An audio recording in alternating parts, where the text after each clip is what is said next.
The strategy to foul Gwynn. Number 10, Travis Jorgensen, his first 17th foul. So we'll have a 1-and-1 situation. Here's the dribble drive. Look at the thunder he brings on that. That might be some Sports Center right there as Isaac Banks is caught staring up at Mr. Georges Hunt. Gwynn 3 for 4 on the afternoon. Earns a second. Buccaneers substitution number 14, Deuce Bello checks back in for Stokes. 2-point game. If you're Glenn, you want to make this to make it a 1-point game and then look for a quick foul. The Yellow Jackets have timeouts if they need them.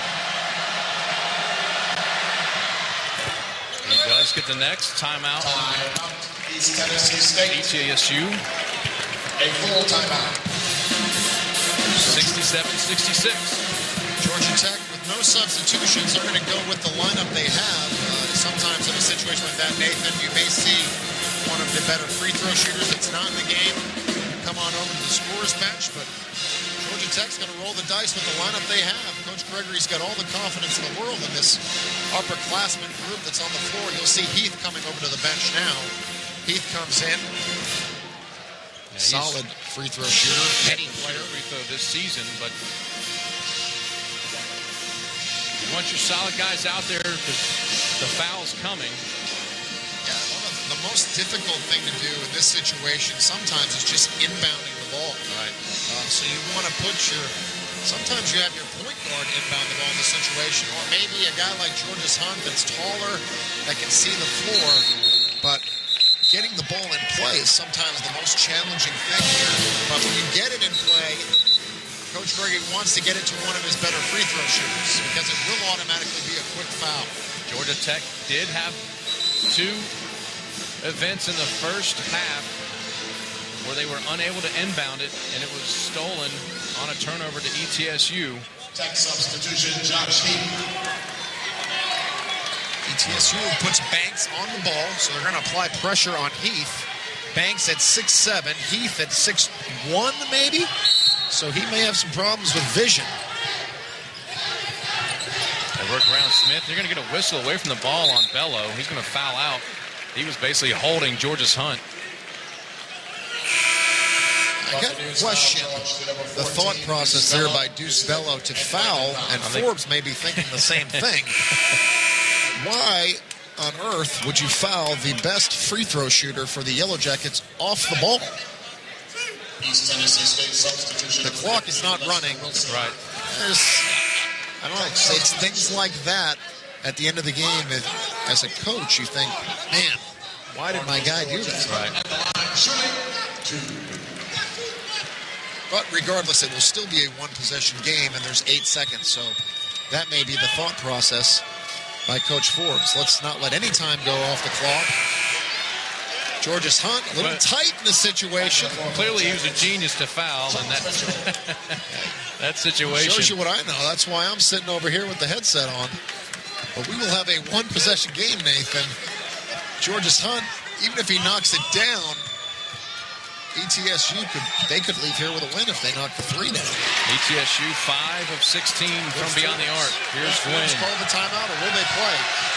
Timeout called by Gwynn, and they will talk about it. It is a one-possession game, 68-66. ETSU has the possession, 5 ticks left. Their best three-point shooter, I should say, is Cromer or Gwynn, one of the 2. You'd expect them to have the ball in their hands. Well, absolutely. And there's 5 seconds left. They have time to get the ball and not rush. They have time to get the ball, put it on the floor. Merriweather has been very good in the second half at getting the ball and finding dribble drive opportunities. So maybe go to Merriweather or Glenn and let them go off the bounce and try to make a play.